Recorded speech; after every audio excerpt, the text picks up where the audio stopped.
Hey guys, how's it going? It's your boy MKS here, back in another video. I'm live on Facebook and YouTube, as per usual nowadays, and I'll upload as well as possible.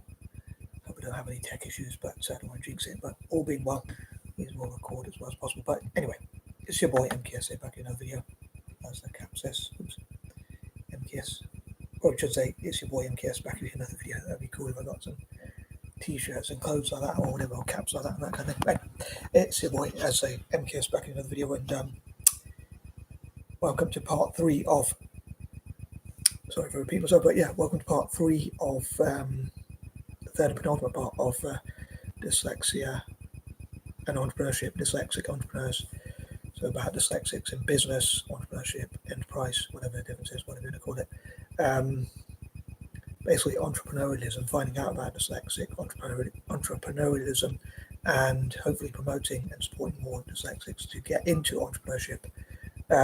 So yeah, this is part 3, the third and penultimate part. It took me a while to stop procrastinating and get onto it. I keep thinking, I read stuff, and no, I don't read books very often, if at all, but I can probably count on one or at most 2 hands how many, if I count, it's probably less than 10 books I've read in my whole life, to be honest. I prefer to write than read. I'm a bit quirky, even though I can't write probably. But anywho, maybe in the future, I would love to write books about dyslexia and entrepreneurship. But a lot of people have done the research before me, and there was something I was going to say and I completely forgot it. Dyslexic trait there, probably, but maybe watching these videos, it'd be interesting for dyslexics to say whether they can relate to, like, forgetting my train of thought when I'm talking, or whatever. But I'd love for people to share information about dyslexia and entrepreneurship, and also dyslexics on YouTube and TikTok and things like that. So if you can list any dyslexic YouTubers, TikToks, or whatnot, I often try and find that list.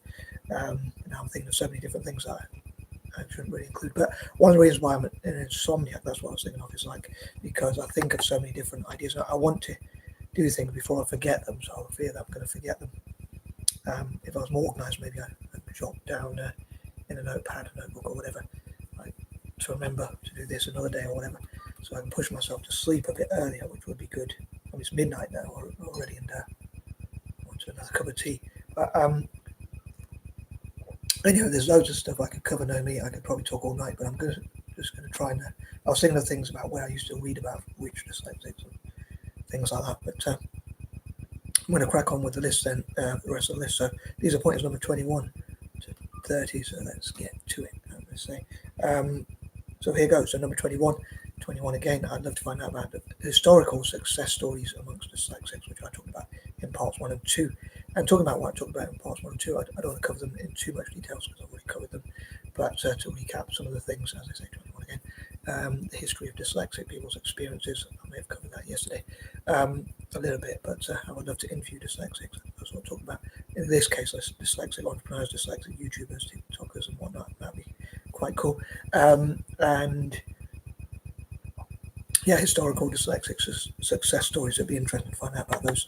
And I know I talked about as well about, like, with dyscalculics, dyspraxics, dysgraphics, and disabled people as well, more general people with physical disabilities. I'm mainly thinking of when I say disability, but could even be people with mental problems. People with mental, physical, and record learning disabilities, so all types of disabilities, about their struggles and how to help them, hopefully, and getting them to share their stories. As I said before, free marketing and advertising. But also, as I mentioned before, I move on to point number 22, I also mentioned about how I would love to bring together all those involved with dyslexia, to put it as simply as possible. So dyslexic individuals and organisations like the Yale Centre for Dyslexia and Creativity. I'd love for them to go global and help people globally and share their information and research, and to share basically resources, information, research, and that kind of thing, mainly facts, stats, knowledge, info, and general information and figures and things like that about dyslexia and how to improve our lives. And yeah, I'd love to do that globally, which I hope to come to. But yeah, I'd love to bring us together, and I think it'd be interesting to see what we can achieve if we pool our money and resources and minds together, and whatever skills and talents and abilities we each individually have. In my case, I don't have any skills or talents, but I'm pretty sure, to be honest with you, but if we bring those together,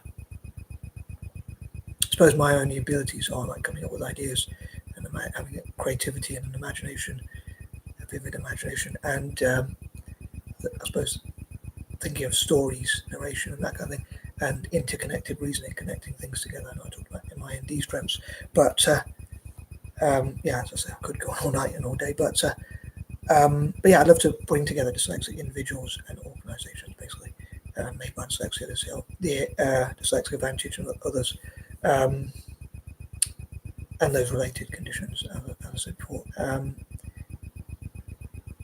I'm sure there's something I was going to say, but ironically I've forgotten it. Point number 21. Because I often think of like memories, point number 21 again, and that kind of thing. But moving on, number 22. So I feel that if we network together, we could teach each other so much, and we could pool our money and resources together and achieve so much with stacking our talents together, and again, bringing together our skills, talents, resources, and basically resources generally, and everything we have, so our money and other resources or whatever that might be. I suppose resources could mean material things, and it could also mean about knowledge, information, and things like that. As I say, facts and a proper assessment of facts, a proper analysis of facts, stats, knowledge, general info, and general figures, and like being able to analyze those figures and that kind of thing, and compensating for each other's weaknesses. So if we're weak in some areas, some could help us. But for instance, I was thinking if you start a business, it would be very difficult to start a business. Objections I heard when I was younger were like when my cousin said to me, you don't take action on your ideas and you seek approval, and you don't have you're not able to make quick decisions, and my dad used to say to me, like, you don't even have the funding to start a business. And my stepdad said, common sense says you have to work for someone else before you can start a business. And I used to take it that those people don't really want me to do well, but I think it's obviously coming from a place of love and what they're used to. And most people don't start businesses. So I think people could have said, like my stepdad used to say, you don't have the work ethic to be an entrepreneur, to be a business person, or whatever the difference is. Some might say you don't have the knowledge. Like my friend Ranjiv used to say, you shouldn't set up a business. I asked him why, and he said you don't know what you're doing. You don't know, which is true. But I mean, a baby doesn't know. I was thinking like an analogy I didn't think of till later. That's the thing. I need extra time on this. I need extra time, as I say. Lame no joke of mine. But on a serious note, it's probably a lot of time that's kind of true. Like I think of a reply, but I'm like, oh, why didn't I think of that? It reminds me of the film Shadow Hal. I can't believe I watched that, but he says it's called a quip, but not a slope. But yeah, I think of things really. I have a lame joke. How do you just make a dyslexic laugh on Monday? You tell me a joke the week before or whatever. But yeah, I don't normally say that about blondes, but anyway. But yeah, all those problems, basically, I was thinking to try and cut to the chase, get to the point or whatever. I struggle to think of comebacks. I think, oh, why didn't I say that? Or why didn't I think of that at the time? I wish I'd thought of that earlier or whatever. But I think when they say to young people, like, you don't have the work ethic, or you've got your head in the clouds, or you don't know what you're doing. But yeah, that reminds me of what I was going to say is, like, I should have said to Ranjiv, I think, like, I thought this analogy, I've got a really great idea. If you have a kid, if you have a baby, you just keep them in the cot because they don't know how to crawl, or they don't know how to walk, they don't know how to go to school, they don't know how to read, they don't know how to write, or they don't know how to do pretty much anything, like any baby, whether they're dyslexic or not. I'm saying reading or writing, but that's not coincidentally, but that's not, in this case, it's not necessarily related to dyslexia, but like a lot of things that are done in school, people with dyslexia and related conditions, as I say, wouldn't know how to do, as well as even people without such conditions. And we go into an environment where we are already at disadvantage. So people don't tend to say those things about other areas, but I know you're risking capital. But again, I think that I'd say if someone had a baby, and would you say keep them in a cot and never let them out of the cot, and if they get too big for their cot, just put them in a really big bed, and just surround them with cushions so they never fall or never make mistakes. Much I dislike making mistakes and making a fool of myself, I should be used to it, and that kind of thing. And I certainly dislike failure, but it is part of learning. It's part of the learning curve. Like I think we learn by trial and error, asking questions, and even copying others, imitating that kind of thing, whether we like to admit it or not. And I often talk about Robert Kiyosaki, who may or may not be dyslexic, of course, but he mentioned that he's the one who talked about like a baby learns to crawl by falling and then they get back up. So taking those risks. And Simon Squibb says it's not the harder you work, the richer you get, or the luckier you get. It's the more risks you take. I was thinking like Made by Dyslexia and the Yale Centre for Dyslexia, and Made by Dyslexia and the Dyslexic Advantage have had events, summits, conferences, seminars, or whatever, with dyslexic entrepreneurs and that kind of thing. And even though they had quite a few people, they could have had so many others as well that could have been added. But I suppose they're very busy. But people like Charles Schwab, Richard Branson in part, Made by Dyslexia. But again, if they work together, they could perhaps bring them to the Dyslexic Advantage as well. And vice versa, those involved in the Dyslexic Advantage could work with Made by Dyslexia. But I think if we got the same sort of goal, which is showing positive things about dyslexia, we can achieve so much together. And a part of me doesn't want to be so arrogant and sort of say, well, I think we need a self-belief. Some people didn't say like a lot of entrepreneurs are quite arrogant. They have to have that self-belief. As someone put it, like you have to be so arrogant that it can make you want to cringe. But if you're not, you won't make it, as he put it. Yeah, I think being part of this network can solve all those problems: lack of experience, lack of awareness, lack of knowledge, information, figures, or whatever it might be. Lack of confidence. We could always say to each other, "Yeah, we've got your back. I believe in you. You can do it." Having a trusted account, a trust fund that we can trust. Excuse the pun, but teaching each other how to avoid scams and what mistakes on that note to avoid as well.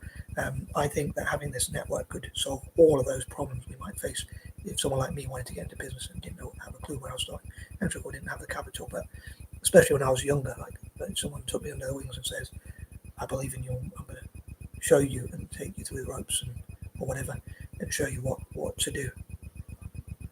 I suppose that's a boxing analogy, but yeah, or lift you up the rope or whatever. But yeah, I don't want to be arrogant enough to say that we'd be guaranteed success. Part of me does feel it like, as for infamous last words like, "How hard can it be?" As someone quit their job and said, "How hard can it be?" And but I don't want to go too much into that story because again, I don't want the video to be too long. But someone, Jason Hoang, or how do you pronounce his name, Jensen or Jason Hoang or Hoang, or apologies for butchering his name, more than likely, but as I struggle with English pronunciation, let alone things from overseas. But I saw him in an interview and he said if he knew how difficult it was going to be, how many problems he was going to have, he wouldn't have started a business, which doesn't make me think I like things to be nice and easy, to be honest with you. But I wonder if we can make it easy by working together, as I talked about before. But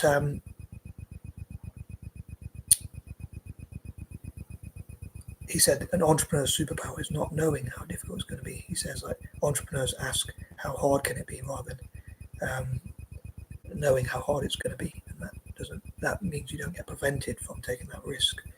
But yeah, I think having each other's backs, I'm sure, would make it better. But as ever, I don't know what you think. So what do you think? Please let me know. Please don't be too harsh. If you'd be kind enough to let me know. But yeah, constructive criticism, more than welcome. But you can, in fact, please post whatever you like in the comments, preferably on topic, and preferably politely. But anyway, sorry, I know I do waffle. But yeah, I think we could solve all those problems by networking together. Lack of capital, lack of experience, knowledge, and all that kind of stuff, as I talked about. We could answer all those issues about why someone shouldn't start a business. And with AI and the challenges dyslexic and other people with related conditions, I'll say for short, struggle with, I think maybe it is important to start a business now and like to or at least invest together, or preferably both, or whatever, and be part of a network. As most people are solo, they're on their own, so if they lose their job, they have to start again or whatever. But hopefully we'll have each other's backs, and I think that would help us to be a lot stronger and scale a business. I think that means like all over the world. And that kind of, but anyway, I think that covers everything for point number 22. I probably could go on all day and night and think of different scenarios, hypotheses, metaphors, and whatever. But yeah, I'd love to know what you think about my analogy of like if someone has a baby and they just keep it in the cot and don't let them walk or make any mistakes, never send them to school because they don't know what they're doing. I think that's a fair argument to say. Like if someone says you shouldn't set up a business because you don't know what you're doing, how do you know? Like when I used to grow up in Leicestershire and I worked at a place called Leicester Dyers, I didn't have a clue what I was doing. When I worked at Stay Bright Windows, I didn't have a clue what I was doing. I suppose you don't have someone to hold your hand, that kind of thing. You run a business. Again, if we're part of this network, that would solve that problem, the mentorship thing, and that kind of thing. Teaching and training each other, and that kind of thing. I'm looking at what we can learn from each other, basically. It's all sort of connected. But moving on, number 23. So yeah, investing together. Again, I am a bit wary. There's a part of me in the back of my mind which says, what if it's more difficult than I think, more difficult than I anticipate? What if someone scams us? What if a dyslexic person, like even though they're dyslexic and you think let's work together as a team and support each other, what if they scam other dyslexics and think, oh, I just want to make a quick buck? Or what if someone pretends to be dyslexic and rips us off, or we get infiltrators, into our group, or what if someone breaks the law and then we get litigation, or whatever it might be, especially if it's a really serious crime. I know it's kind of all crimes are serious, but heaven forbid if they abuse people or whatever, and we get the blame as a group, and whatever. Even though we discourage that as a group, and certainly I think it should be a disclaimer that we can't be accountable for all the members. But yeah, I think that hopefully, I dream that, as I talked about before, like Schwab Corp, founded by dyslexic Charles Schwab, and Virgin Money, founded by dyslexic Richard Branson, will both invest our money on our behalf. And I talked about like how I'd love for us to have enough money, whether we work or not, so we won't have to worry about not having a job, whether we keep our job, whether we no longer enjoy our job, or whatever it might be. We would be able to quit or not really worry about if we get a job or not.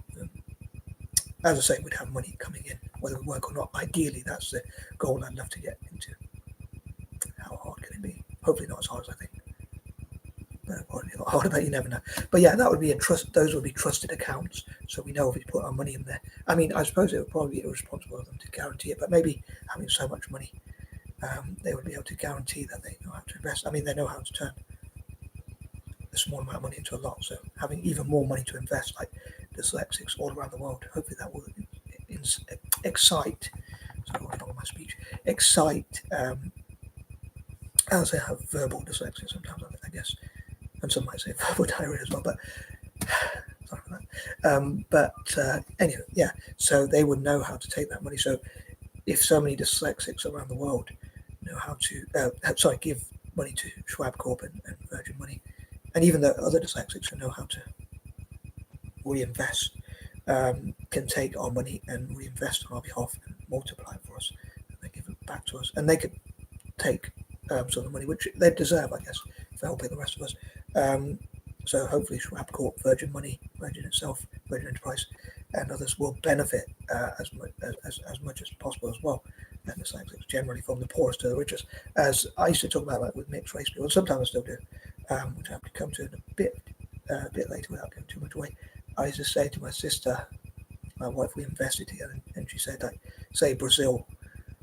And I gave this example a long time ago, but she said Brazil is it's like half the country is mixed or whatever, mixed race. And she said like how they have the money to invest. But I think even if just some of us invest, it doesn't have to be all of us. Even if you conservatize it, I still think we'd do well. But the other thing is perhaps thinking of those from the poorer backgrounds is even more reason why we should invest. As I think it's Chris Camillo, or whatever his name is, again, sorry if I butchered his pronunciation, says everyone should learn to invest. That will close the wealth gap. But of course, investment can go up or down, so we have to be careful about that. But the target for me would be to give dyslexics enough to live on, whether we work or not to rely on benefits or stealing, and sure, or not to have to rely on a job, but be able to have those options, but not take away other people's freedoms. And also, I'd love for us to help others and be philanthropists. I'd love to encourage people like Emma Grede.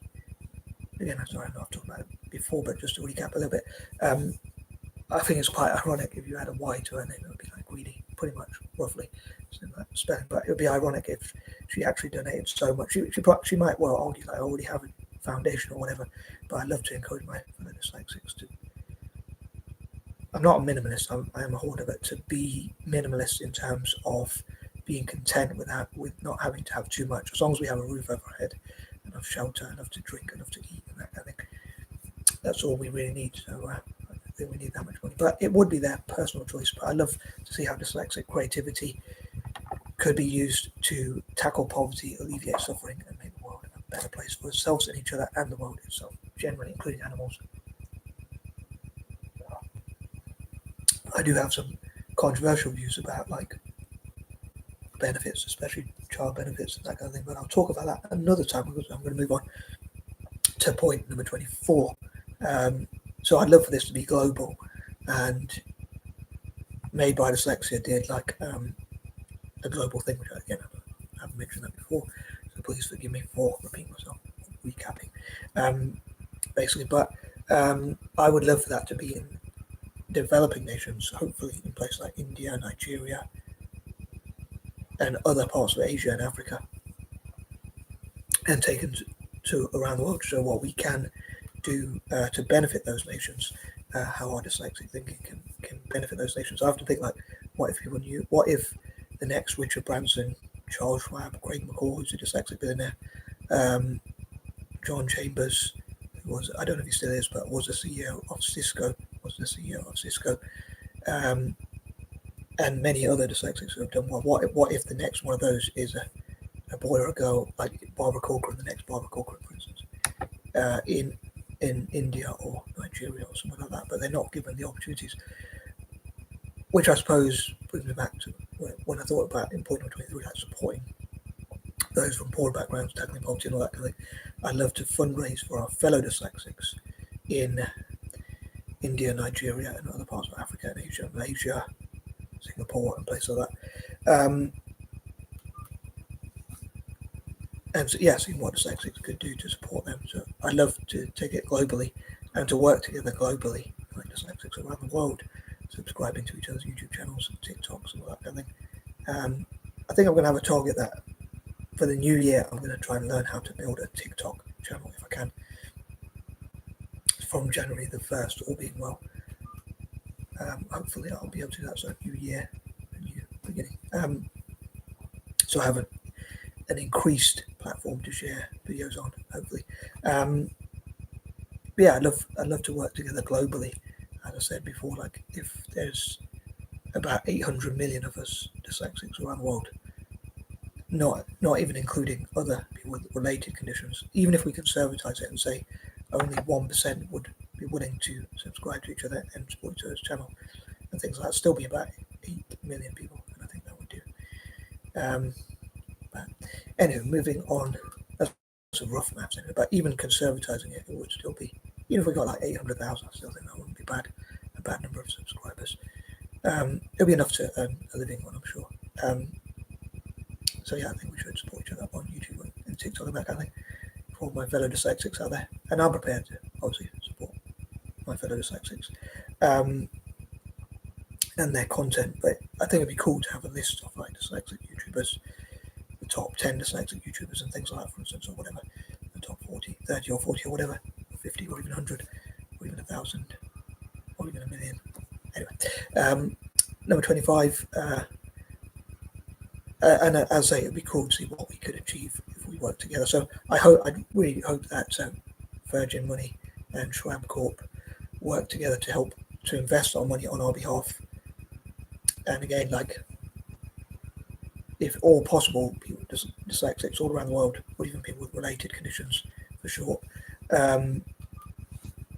poured our money into Schwab Corp and so-called Virgin Money, and they invested on some of our behalves, and for some of us, they could even teach us how to budget and manage our money, and even manage our money rather, and reinvest our money ourselves and learn to invest. If so many dyslexics learn to invest ourselves for ourselves, like the old analogy: if you give a person a fish, they can eat for a day, but if you teach them to fish, they can feed themselves and their family for a lifetime. Something like that, anyway, whatever the saying is. But yeah, so to invest on our behalf and sometimes even teach us and train us to invest and that kind of thing. Number 26, one of the reasons, if I'm honest, as to why I wish to support emerging market economies, as well as wanting to help those that are right at the bottom of society, the poorest of the poor, is also because I'm an anti-imperialist. So I suppose I have my own views. I often think as well, excuse me, when I say for point number 25, I've mentioned before that it's a bit of a dilemma when there's dyslexic royals, because I am a Republic supporter. I would be prepared to network with them, but I hope it won't put them off that I'm a Republic supporter. But I say it is a bit of a dilemma because I want to support dyslexics, but my main focus would be on those at the bottom, so to speak. But if all dyslexics get richer, then I think that'd be cool. Although, again, I think it would be good if we could give our money away. Number 27. I'd love to acknowledge those who support us, and hopefully it would be good for their PR. We can provide a good ROI, return on investment. So I'd love for the PIF, who have huge resources, huge amount of money to invest in us, just like they did with Newcastle. I'd love for them to invest in an Italian team like Pisa or Parma, given my use of alliteration, and Celtic as well. But yeah, basically, I hope we can give back and acknowledge it and honour them, like I talk about, like the Wall of Fame, Hall of Fame, and Walk of Fame. Again, sorry to repeat myself, but on YouTube and TikTok and elsewhere, on websites or whatever, for instance, we could list those who support dyslexics the most. Number 28, I forgot to say in point number 21, funny and sadly enough, and point number 22 as well, about how I'd love for us to have our own creative places and spaces, and like hubs and centres, basically, where we can go and learn about things like how to build our confidence. We can learn about dyslexics who have done well and how to use our dyslexic strengths, our talents, or whatever, skills, talents, and whatever, talent Tuesdays. But yeah, so business and tech hubs and centres where we can network together. We can find opportunities to network with each other and others perhaps as well who could help us, organisations who might want to help us. Again, it could be good for their PR or whatever, or they might see we have talents that can give back. But yeah, we can learn from each other, teach each other, train each other, and that kind of thing. And we could also find ways, access to funding, and again, mentorship, teaching, and training. But yeah, that's what we think about that. And hopefully turn a negative into a positive. I normally think of point number 28 for some reason. So turning negative situations into positives, and like the negative views of dyslexia show that we are talented after all in our own way. Number 29. I'd also love for dyslexics to be part of what I call the MKS's United group, which is my initials, MKS. Trying to get my coordination right with my dyslexia, but yeah, my initials MKS, and then I put a dash and add ERS for some reason, and then UTD, short for United. I'm not a fan of Man United. Someone thought I was because I put UTD, which is normally short for Man United, but for me it's just short for United. But yeah, the MKS is United, so I say I'm in the centre. So if you think about a spider diagram or whatever you want to call it, brainstorm or whatever, with MKS in the middle, i.e. myself, and then, or my initials in this case, and then all the lines going across to connect to sort of like people who have things in common with me. I know there'd be a lot of challenges in that, but like people with dyslexia and other special needs or learning disabilities or neurodivergent conditions or whatever you want to call it, basically related conditions, mixed race people, and even olive skinned people, and even what I call part olive skinned people, like people who have a parent or grandparent who I would class as olive skinned, like Mediterranean looking, Mediterranean appearance. And Anglo-Indians to me would be a bridge between olive skinned people and mixed race people. But yeah, I'd love for if we could connect together. Dyslexics obviously would be part of that, and also again related conditions, and we would invest together. We'd have even more people to invest together and support each other's goals and projects. But I know, as I mentioned before, like some dyslexics can be really racist or whatever. So it'd be hard to see that they could get on well with mixed race people or whatever, or sometimes maybe even vice versa. But ideally, in a real ideal world, I know, but there's part of me that's a realist and there's a part of me that's idealistic and a dreamer. And I suppose that's the thing, setting goals like and targets like a really worst case scenario, or certainly somewhere near the bottom. I don't think too negatively, and then a scenario somewhere in the middle, which is more likely to happen, more realistic, and then the best case scenario. So like if every dyslexic person subscribed to each other's YouTube channel, or even every person I call MKS, an MKSer, so mixed race and dyslexic and other neurodivergent people and olive skin people all like subscribe to each other's channel somehow. I don't know how to put that together, but that would be the ideal situation. So even when we invest and we buy things in bulk, we get really good deals and discounts and things like that. And yeah, we'd be able to put our money and resources together and invest even more. And number 30, some ideas I probably shouldn't explain. I should probably keep some thoughts in my head. But yeah, I'd love to know what you think about dyslexics connecting and supporting each other on YouTube, TikTok, entrepreneurship, business entrepreneurship, and that kind of thing, and how we can empower each other. And I'm out. Peace and love.